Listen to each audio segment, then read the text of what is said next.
Hi everyone! Welcome back to my channel. Today I will make a banana split. And these are the ingredients.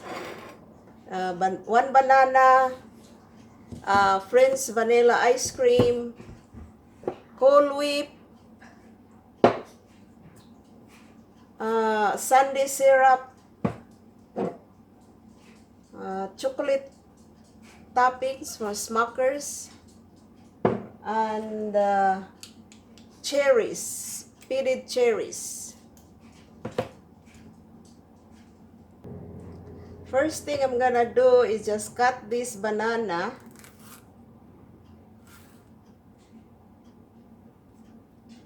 Cut this banana in half.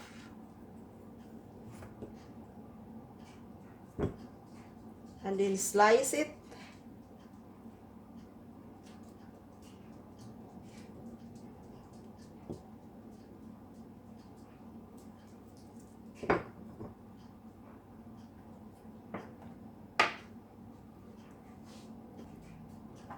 And then I will add 2 scoops of ice cream.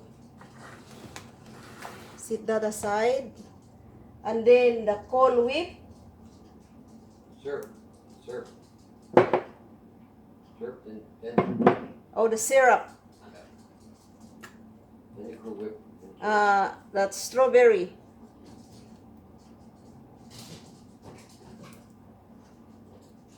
And then the Cool Whip. The next one is the Cool Whip. Honey, here. Now it's working. Oh, that's a lot. And then There. the cherries. The last but not the least. About 4 cherries.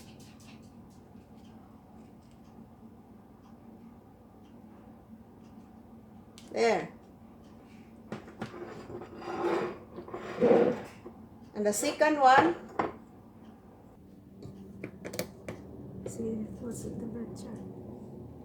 We're gonna taste it. Come here. Let's have a taste. There. Which one you want?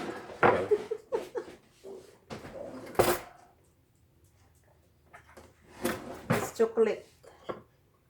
And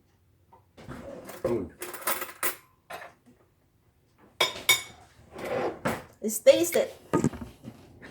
Let me see. Oh, it's still on. Okay. Let's taste the sundae. Particle sundae. This is chocolate. Oh no. It's really tasty. Even it come from my nose. Yummy. But not good for calorie. Not for your tummy. No. Okay guys. Thank you for watching my video. We're gonna have to eat this banana split. Bye-bye.